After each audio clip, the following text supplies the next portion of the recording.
Avez-vous déjà lu un commentaire en ligne tellement stupide qu'il vous a rendu physiquement furieux? Imaginez maintenant qu'au lieu d'un bouton « Je n'aime pas », la seule réponse possible soit un duel à mort. Pendant des siècles, c'était à peu près la réalité. Les disputes les plus insignifiantes, les plus idiotes et les plus débiles se réglaient régulièrement à l'épée ou au pistolet. Nous en avons trouvé 33 parmi les pires de tous les temps. Ceci n'est pas une histoire de l'honneur, c'est un catalogue de mesquineries mortelles. 1. Imaginez la scène. Un somptueux dîner mondain dans la France du XVIIIe siècle, des bouteilles de vin vides partout, et deux aristocrates, le marquis de Saint-Fort et le comte de Rivière, plongés dans un débat d'une importance capitale. Le sujet? Le potentiel aérodynamique de la grenouille commune. L'un soutenait qu'elle pouvait voler. L'autre s'y opposait avec véhémence. À mesure que la nuit avançait et que le vin coulait à flot, cette bizarre investigation scientifique se transforma en une insulte profondément personnelle à l'intelligence de chacun. Au lieu de faire preuve de logique, trouver une grenouille et un trébuchet pour tester l'hypothèse, ils firent ce que font les nobles. Ils dégainèrent leurs épées. Le duel prit fin lorsque l'un d'eux fut blessé, ne prouvant absolument rien sur les grenouilles volantes, mais démontrant de manière irréfutable que l'honneur d'un gentilhomme se situait apparemment quelque part dans la même zone du cerveau qui abrite les idées les plus désastreuses. 2. Provoquer Otto von Bismarck, le chancelier de fer de l'Allemagne, en duel était une très mauvaise idée pour le commun des mortels. Mais son rival politique, Rudolf Virchow, était un brillant pathologiste, pas un escrimeur et cervelé. Lorsqu'il fut défié, Virchow usa de son droit en tant que parti provoqué de choisir les armes. Et son choix fut un trait de génie passif-agressif. Il présenta 2 saucisses de porc. Il expliqua calmement que l'une était parfaitement nourrissante, tandis que l'autre était délibérément infectée par des larves mortelles de trichine, visibles uniquement au microscope. Bismarck, l'homme du sang et du fer, fut invité à choisir son arme et à la consommer. Le grand chancelier, qui avait tenu tête à des empires, se retrouvait désormais face à un choix à 50-50 entre un déjeuner et une mort atroce causée par un ver parasite. Réalisant qu'on le surpassait en intelligence de la manière la plus humiliante qui soit, il déclina le duel, admettant sa défaite par saucisse. 3. Certaines disputes lors d'une partie amicale de billard peuvent devenir houleuses. Mais pour 2 Français, Melfand et L'Enfant, ce fut la dernière partie qu'ils jouèrent ensemble.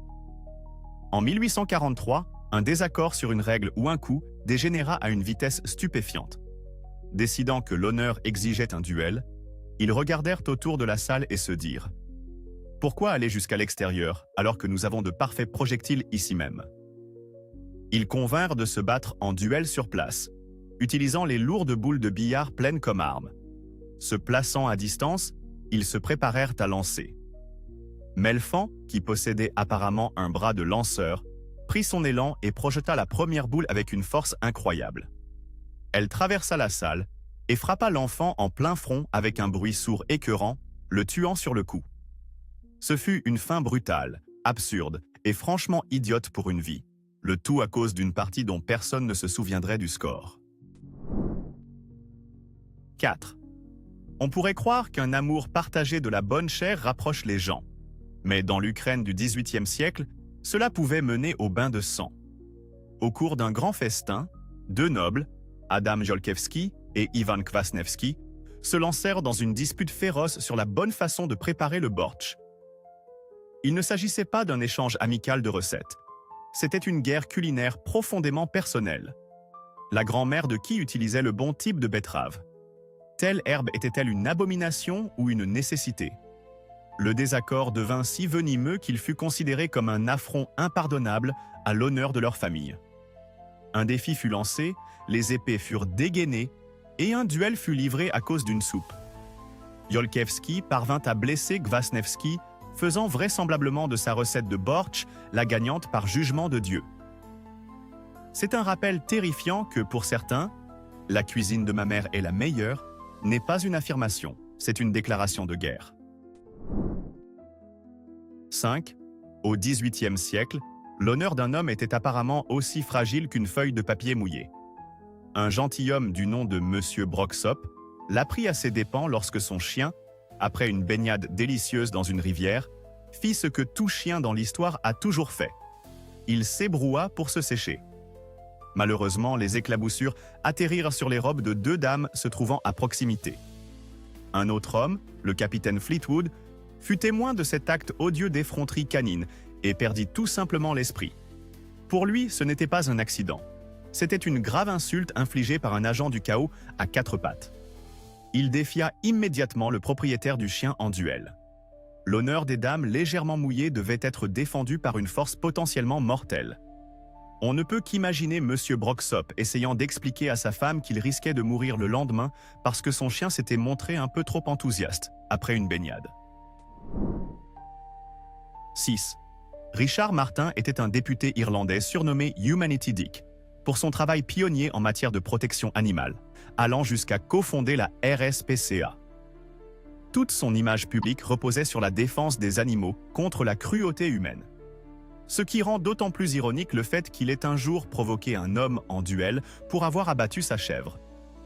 La chèvre, il faut le reconnaître, avait méthodiquement saccagé le précieux jardin fleuri de son voisin, le baron George Gort, qui avait fini par en avoir assez et avait réglé le problème directement. Pour Martin, cependant, ce n'était pas de la lutte contre les nuisibles, c'était une attaque personnelle contre un ami cher. Dans un spectaculaire moment de dissonance cognitive, l'homme voué à la prévention de la cruauté décida que la seule réponse appropriée à la mort d'un animal était de tenter de tuer un être humain. Son amour pour les animaux était si fort qu'il lui donnait envie de commettre un homicide. 7. La salle de bal est un lieu d'élégance, de romantisme et, pour un amiral français, d'une rage sourde et inexplicable. Lors d'un bal mondain, l'amiral de la Suisse devint de plus en plus furieux contre un imposant gentleman allemand sur la piste de danse. L'offense n'était ni un pied écrasé, ni un tour maladroit. La plainte officielle de l'amiral était que l'homme valsait contre lui. Les archives historiques ne fournissent aucune explication supplémentaire sur ce que cette accusation bizarre pouvait bien signifier. Sa technique était-elle en quelque sorte menaçante? Tournoyait-il avec une intention malveillante? Quel que fût l'affront perçu, l'amiral estima que son honneur avait été si gravement blessé par cette valse agressive qu'il provoqua l'Allemand en duel. C'est une pensée terrifiante de se dire que vos pas de danse, aussi innocents soient-ils, pourraient être interprétés comme une offense capitale par un homme à la peau très fine et doté d'une paire de pistolets. 8. Dans la France du XIXe siècle, il fallait surveiller ses propos au sujet des accessoires d'un homme. Le colonel Barbier d'Ouffaille prit un affront mortel à la vue de la cocarde, le ruban décoratif, ornant le chapeau du capitaine Raoul de Vert. Ces rubans étaient de puissants symboles politiques, si bien qu'en insulter un revenait à cracher sur un drapeau. Le duel qui s'ensuivit fut d'une horreur singulière. Ils renoncèrent à un combat conventionnel et convinrent d'être enfermés à l'intérieur d'une voiture en mouvement avec des poignards, avec pour consigne au cocher de tourner en rond sans s'arrêter jusqu'à ce que l'un d'eux soit mort. C'était un combat à mort roulant, une mêlée chaotique et sanglante dans un espace sombre et confiné. La brutalité absolue d'un combat au couteau, tandis qu'on est ballotté dans une voiture, est effroyable à imaginer. Et tout cela avait commencé parce qu'un homme avait fait une remarque désobligeante sur la décoration du chapeau d'un autre. 9. Quand un triangle amoureux classique n'est pas assez dramatique, on élève l'affaire dans les airs. En 1808, 2 Français, Monsieur de Grandpré et Monsieur Le Pic, se retrouvèrent rivaux pour les faveurs d'une danseuse d'opéra très en vue, Mademoiselle Tirez-Vite. Au lieu de régler leur compte sur la terre ferme, ils organisèrent ce qui est peut-être le duel le plus ridiculement théâtral de l'histoire. Chacun s'éleva dans une montgolfière distincte, au-dessus de Paris, armé de mousquets. L'objectif n'était pas de se tirer dessus mutuellement, mais de crever le ballon de l'adversaire. Imaginez la scène. Des milliers de Parisiens regardant 2 hommes flotter sereinement au-dessus d'eux, essayant de recharger de maladroits mousquets à un coup dans des nacelles vacillantes, tout en visant simultanément une cible massive en mouvement. Le Pic réussit à toucher sa cible, perçant le ballon de Grandpré, qui s'écrasa alors au sol, tuant son occupant. Ce fut un spectacle extraordinaire d'égo et d'ingénierie, prouvant que parfois, l'amour est vraiment dans l'air, accompagné de projectiles mortels. 10. Nous avons tous enduré une présentation ennuyeuse, mais y en a-t-il une qui vous ait jamais donné envie de recourir à la violence? Pour un officier français du XVIIe siècle, le chevalier de Guise, la réponse était un oui retentissant. Après avoir assisté à un office religieux, le chevalier fut si profondément déçu par le sermon prononcé par l'abbé de Gondi qu'il estima qu'un duel était la seule réponse appropriée. Sa justification officielle était que le sermon était si abrutissant d'ennui qu'il constituait une insulte personnelle non seulement envers lui, mais envers Dieu et l'humanité tout entière. C'est bien au-delà d'une mauvaise critique. C'est du chahut théologique assorti d'une menace mortelle. Il a essentiellement dit à un prêtre que sa prédication était si exécrable qu'elle offensait le concept même de la divinité, et qu'il devait désormais en répondre au péril de sa vie. C'est le retour de public le plus agressif jamais enregistré. 11. Nathan Bedford Forrest, général américain de la guerre de sécession notoirement féroce, n'était pas un homme dont on avait intérêt à se moquer. Le lieutenant Andrew Wills Gould a pris cette leçon de la manière la plus fatale qui soit. Lors d'une réunion, Forrest racontait une histoire quand Gould laissa échapper un rire apparemment trop fort, trop prolongé, ou qui irrita tout simplement le général. Forrest n'y vit pas de l'amusement mais de la moquerie, une remise en cause directe de son autorité et de ses talents de conteur. Il confronta immédiatement Gould, et l'altercation dégénéra en un duel en bonne et due forme. Dans le combat qui s'ensuivit, Forrest, combattant aguerri et impitoyable, tua le lieutenant. C'est un rappel glaçant que dans certaines compagnies, la frontière entre trouver quelque chose drôle et se faire abattre pour cela est effroyablement mince. Cela pose à jamais la question: la plaisanterie était-elle vraiment si mauvaise, ou le rire était-il simplement si agaçant? 12. L'armée prussienne était célèbre pour sa discipline, son ordre et une obsession des règles frôlant la psychose.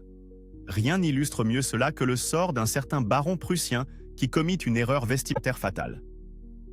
Après une cérémonie militaire, il prit par mégarde et porta la casquette d'un autre officier. C'était une erreur honnête, le genre de confusion qui arrive tout le temps. Cependant, dans le monde hypersensible de l'honneur militaire prussien, ce n'était pas une simple erreur. Cela fut perçu comme une violation impardonnable du protocole, un affront personnel profond envers le propriétaire légitime du couvre-chef. L'offense fut si grave qu'un duel fut exigé. Le baron, pour le crime mineur d'avoir attrapé le mauvais couvre-chef, fut tué. Il perdit la vie à cause d'une erreur d'identité, pour un chapeau. 13. Les insultes dans la haute société peuvent être subtiles, acérées et, en l'occurrence, mortelles. Le duel entre Lady Almeria Braddock et Mrs. Elphinstone en 1792 fut déclenché par un cours magistral en compliments à double tranchant. Au cours d'une conversation, Mrs. Elphinstone fit remarquer que Lady Braddock avait été une belle femme et qu'elle ne faisait certainement pas les 30 ans qu'elle prétendait avoir, insinuant qu'elle était bien plus âgée.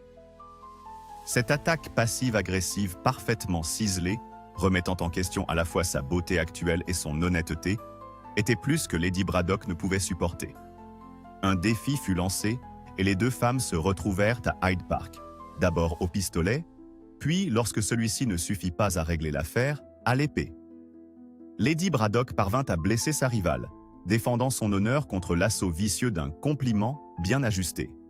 C'était l'équivalent au XVIIIe siècle d'un lynchage en ligne brutal, mais avec davantage de coups d'épée. 14. Certains sont prêts à mourir pour leur pays, leur famille ou leur foi. Deux gentlemen irlandais à Londres, cependant, décidèrent d'un de mourir pour leur orthographe. Au cours d'un débat intellectuel enflammé, les deux hommes en vinrent à un violent désaccord sur l'orthographe correcte d'un mot grec en particulier. Tandis que la dispute faisait rage, il devint évident que ce n'était pas une affaire pouvant se résoudre en consultant un dictionnaire. Non, c'était une question d'honneur. Leur conviction quant au placement d'une voyelle ou d'une consonne était si absolue qu'ils se défièrent mutuellement en duel à l'épée. Dans le combat qui s'ensuivit, l'un d'eux fut tué, devenant un martyr de la cause de l'orthographe correcte. Son adversaire remporta la dispute de la manière la plus définitive qui soit, prouvant qu'au XVIIIe siècle, la plume est peut-être plus puissante que l'épée, mais l'épée reste le correcteur orthographique ultime. 15. Avant d'être un astronome de renommée mondiale qui posa les fondements de la physique moderne, Tycho Brahe était un étudiant à la tête brûlée qui se retrouva dans un duel à cause des mathématiques. Alors qu'il étudiait en Allemagne, Brahe se disputa avec son propre cousin, Manderup Parsberg, pour savoir lequel des deux était le meilleur mathématicien. Il ne s'agissait pas d'une rivalité amicale à régler avec une craie et un tableau noir, c'était une querelle intellectuelle profondément personnelle. Pour prouver leurs prouesses mathématiques respectives, ils décidèrent de trancher la question à l'épée, dans l'obscurité. Pendant le duel, la lame de Parsberg trancha le visage de Brahe, lui coupant définitivement l'arête du nez. Pour le restant de ses jours, le brillant astronome dut porter une prothèse nasale en laiton ou en argent. Ce fut un rappel permanent, métallique, que se disputer en famille pour savoir qui est le meilleur en calcul peut avoir des conséquences bien réelles et bien douloureuses. 16. La rivalité entre admirateurs peut être intense, mais deux gentilshommes italiens poussèrent leur débat littéraire jusqu'à une extrémité fatale. Ils se disputaient pour savoir qui était le plus grand poète italien, Ludovico Ariosto ou Torquato Tasso. C'était l'équivalent au XVIe siècle d'une guerre de tranchées Marvel contre DC, mais avec des enjeux bien plus élevés. Le désaccord devint si passionné, si personnel, qu'il dégénéra en un duel à mort. L'un des deux hommes fut mortellement blessé. Alors qu'il gisait mourant, son adversaire, peut-être saisi d'un élan de culpabilité, lui demanda pourquoi il avait été si disposé à mourir pour l'honneur du Tasse. Dans son dernier souffle, l'homme avoua qu'il n'avait en réalité jamais lu un seul vers de l'œuvre du poète. Il mourut littéralement pour une opinion littéraire qu'il n'avait même pas, faisant de lui le tragique et stupide emblème de ceux qui bluffent jusqu'au bout. Enfin, jusqu'à ne pas s'en sortir. 17. Nous voulons tous un peu de reconnaissance pour notre travail acharné, mais un metteur en scène de Copenhague porta ce désir à un tout autre niveau de théâtralité. Après la première de sa nouvelle pièce, il s'empara avec empressement d'un programme pour y découvrir une omission horrifiante. Son nom n'y figurait nulle part. L'attaché de presse avait, dans un moment d'oubli catastrophique, complètement omis de l'y inclure. Pour le metteur en scène, ce n'était pas une simple coquille. C'était une exécution publique de son âme d'artiste, un effacement de son génie. Consumé par une rage toute théâtrale, il passa outre la traditionnelle lettre de protestation cinglante et opta directement pour un défi. Il exigea un duel avec l'attaché de presse afin que celui-ci réponde de ce crime contre son ego. Cela reste la réaction la plus extrême à une exclusion du générique. Un rappel que dans le monde du théâtre, il n'est pire fureur que celle d'un metteur en scène bafoué. 18. Charles Augustin. Sainte-Beuve était l'un des critiques littéraires les plus redoutés de France, dont la plume pouvait faire ou défaire la carrière d'un écrivain. Après qu'il eut rédigé une critique particulièrement cinglante d'un nouveau livre, l'auteur, comme on pouvait s'y attendre, ne fut pas ravi. L'écrivain, estimant que son honneur littéraire avait été bafoué, provoqua le critique en duel. Sainte-Beuve, étant un homme de lettres et non un homme d'action, accepta à contre-cœur. Le jour du duel arriva et la pluie aussi. Alors que les deux hommes prenaient position avec leurs pistolets, Sainte-Beuve fit quelque chose de parfaitement absurde. Il ouvrit un parapluie pour se protéger de l'averse.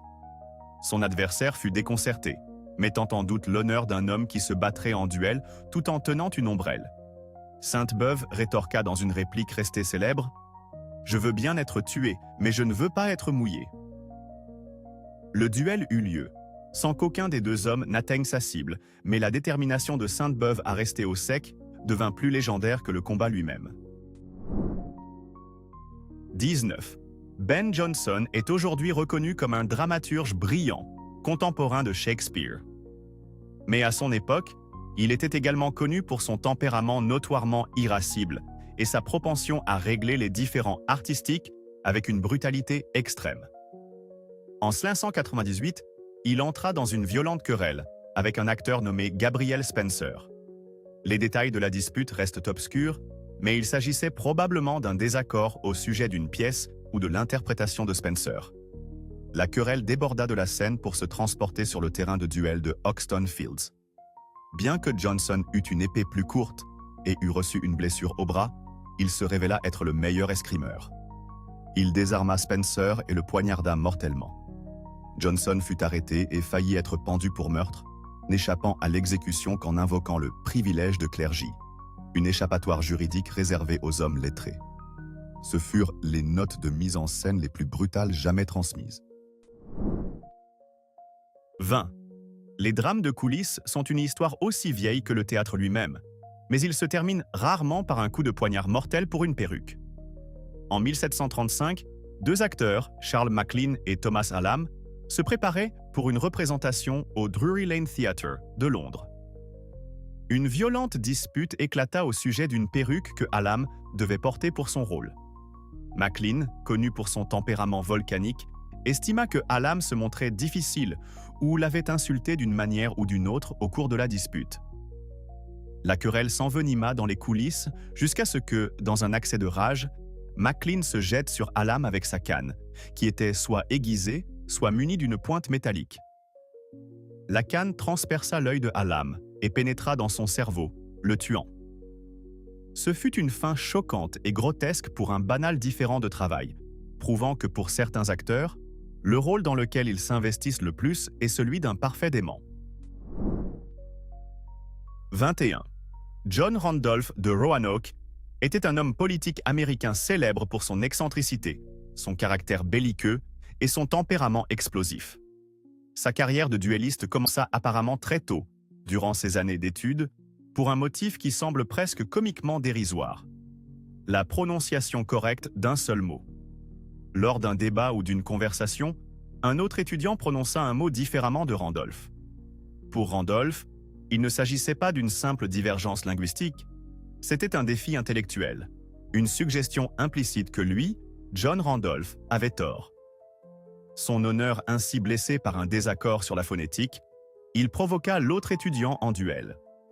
Ce fut un signe précoce de la personnalité belliqueuse qui allait définir sa carrière politique, où il traitait ses adversaires politiques avec le même mépris qu'il réservait à ceux qui prononçaient mal les mots, et était plus que disposé à leur tirer dessus pour cela. 22.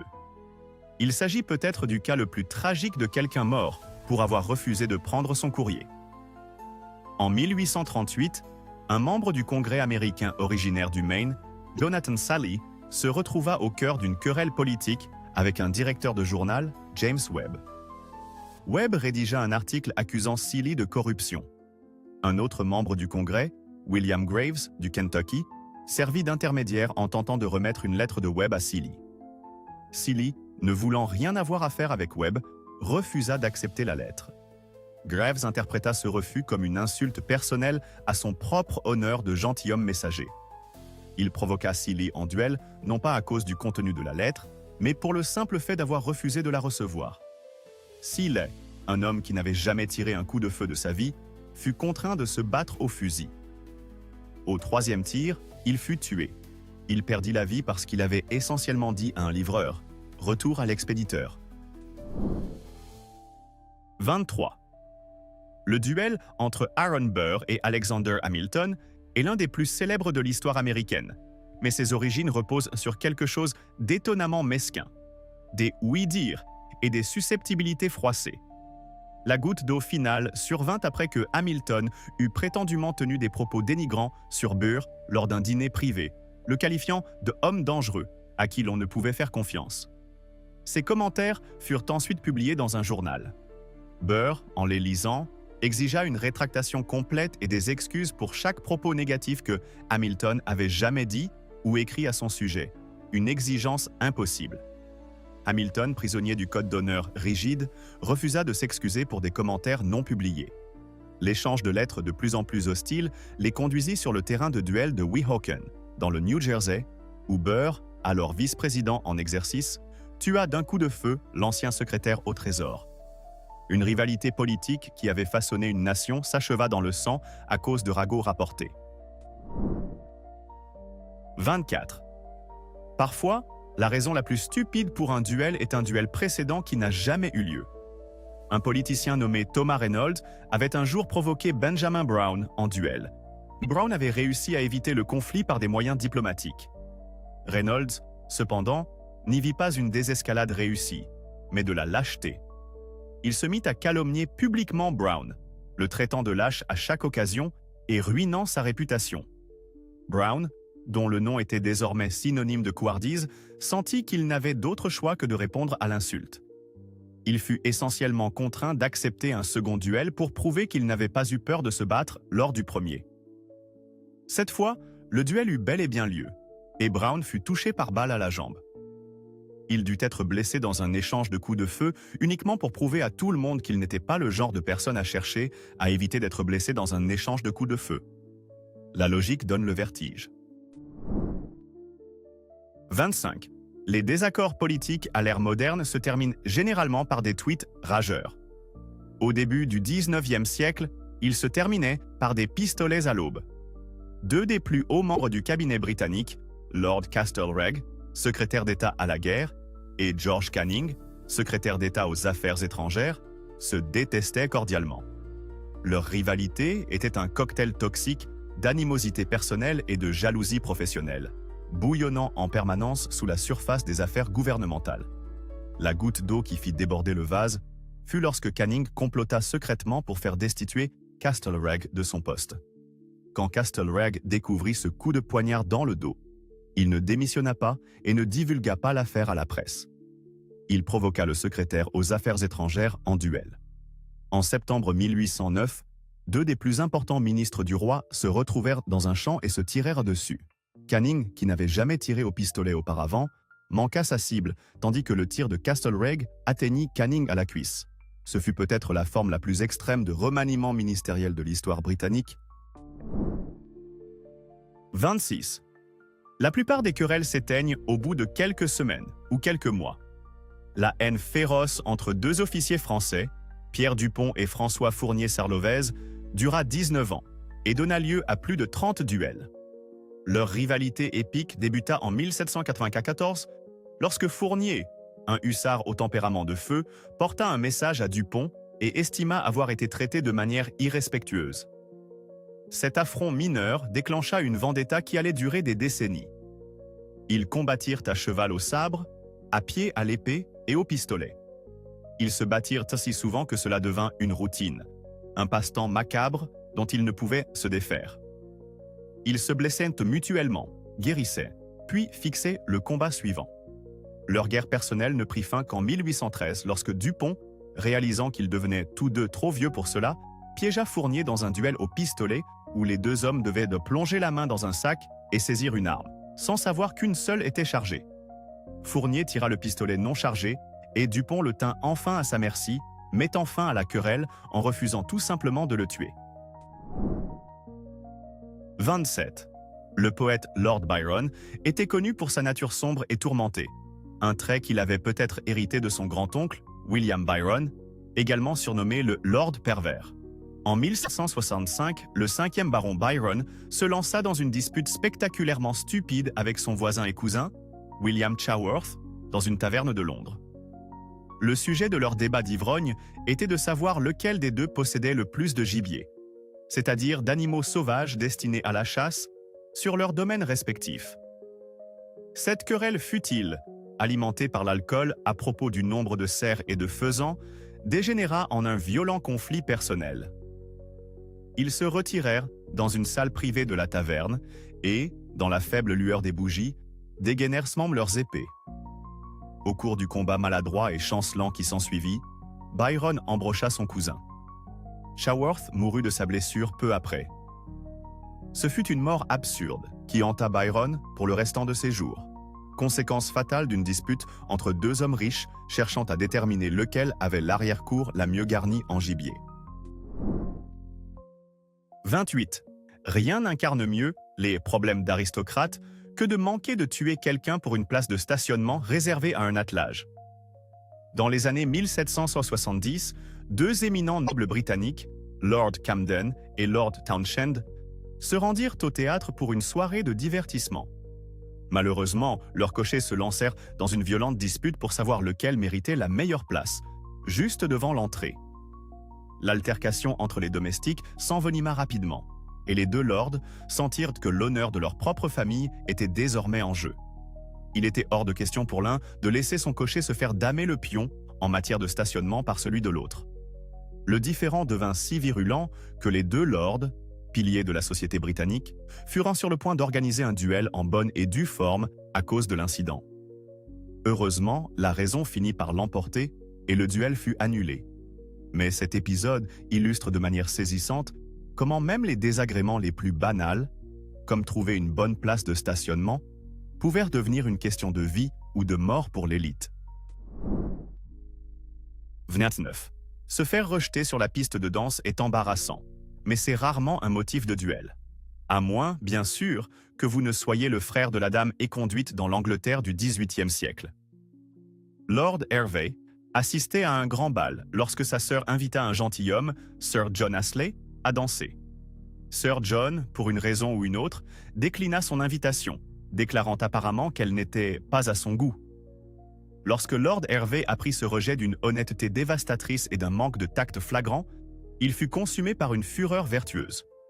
Pour lui, ce n'était pas un simple « non merci ». C'était une déclaration publique affirmant que sa sœur était indésirable, une tache sur le nom des Hervey. Il défia immédiatement Sir John en duel pour défendre l'honneur de sa sœur face à l'affront gravissime d'avoir été éconduite pour une valse.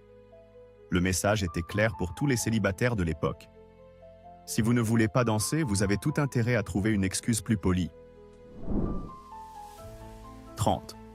L'ennui peut pousser les gens à faire des choses étranges.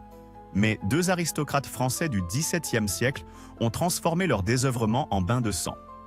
Ne trouvant absolument rien à faire et lassés de la monotonie de la vie de cour, ils décidèrent que la façon la plus excitante de passer le temps serait de se battre en duel. Il n'y avait ni querelle, ni insulte, ni rivalité, rien que de l'ennui pur et simple. Pour rendre les choses encore plus intéressantes, ils convainquirent leurs témoins, les amis censés être présents pour garantir un combat loyal et désamorcer la situation si possible, de se battre eux aussi entre eux. Le résultat fut une rixe absurde à 6. Quand tout fut terminé, 3 hommes étaient morts, dont l'un des 2 duellistes d'origine, et plusieurs autres étaient blessés. Ils avaient réussi à guérir leur ennui, mais le prix à payer fut un tas de cadavres, le tout pour avoir eu quelque chose à faire un mardi après-midi. 31. Kondraty Ryleïev, poète russe et l'un des chefs de la révolte des cabristes, était un homme qui prenait l'étiquette sociale très au sérieux. Lors d'un bal mondain, il salua un officier de sa connaissance, Konstantin Tchakovskoï, qui, pour des raisons inconnues, ne lui rendit pas son salut. Peut-être que Tchakovskoï ne l'avait pas entendu, ne l'avait pas reconnu ou était tout simplement distrait. Mais l'esprit de Ryleïev sauta immédiatement à la conclusion la plus funeste. Il s'agissait d'un affront public délibéré, d'un acte calculé de manque de respect. Son honneur se sentit si blessé par ce salut non rendu qu'il provoqua l'officier en duel. C'est un cas extrême d'anxiété sociale dégénérant en conflit armé. Imaginez être si susceptible que vous soyez prêt à tuer ou à mourir parce que quelqu'un n'a peut-être pas répondu à votre « bonjour » lors d'une soirée. Le duel eut lieu, et les 2 hommes furent blessés. Tout cela à cause d'un moment de silence gênant. 32. Le duel à 4 est une absurdité typiquement russe où les témoins se battent entre eux en même temps que les duellistes principaux. Le célèbre écrivain russe Alexandre Griboïedov se retrouva au beau milieu de l'un d'eux à cause d'un différend qui n'était même pas le sien. Son ami, le comte Zavadovski, était en rivalité avec un autre officier, Sheremetev, au sujet d'une célèbre ballerine. Naturellement, un duel fut décidé. Griboïedov servit de témoin à son ami, tandis qu'un certain Alexandre Yakubovitch était le témoin de Sheremetev. D'abord, les duellistes principaux se battirent, et Zavadovski tua Sheremetev. Mais l'honneur des témoins se trouvait désormais lui aussi engagé. Yakubovitch, furieux de la mort de son ami, déclara qu'il allait maintenant se battre contre Griboïedov. Ainsi, les 2 témoins, qui n'avaient aucune querelle personnelle, disputèrent leur propre duel. Yakubovitch tira sur Griboïedov à la main, lui laissant une blessure permanente, tout cela parce que son ami se disputait avec l'ami de quelqu'un d'autre au sujet d'une danseuse. 33. Mikhaïl Lermontov, l'un des plus grands poètes de Russie, était un génie littéraire doté d'un esprit cruel et sarcastique notoire. Il adorait railler ses amis, mais sa cible préférée était un officier de son entourage, Nikolai Martynov. Lermontov se moquait sans relâche de Martynov, lui donnant le surnom absurde de « montagnard au grand poignard » et plaisantant constamment sur ses tenues théâtrales de style caucasien. Pendant des mois, Martynov endura cette humiliation publique, mais les railleries de Lermontov devinrent de plus en plus féroces.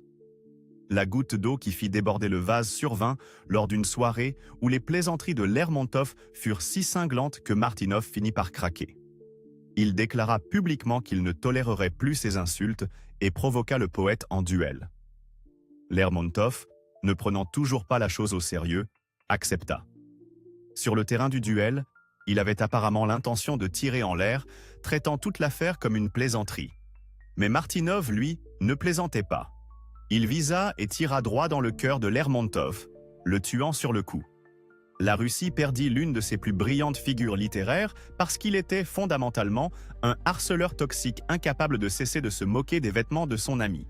Nous avons exposé 33 cas de stupidité fatale. Mais l'histoire est un puits sans fond d'absurdité. Nous savons qu'il y a une histoire que nous avons oubliée. Un duel si monumentalement stupide que son absence de cette liste est une insulte à la mesquinerie elle-même. Votre mission ? Démasquer notre échec. Quel était le duel le plus stupide que nous avons été assez ignorants pour oublier? Nous lisons chaque commentaire pour trouver notre plus grand oubli. Et tant que vous y êtes, validez nos recherches avec un like et abonnez-vous pour encore plus de folies historiques.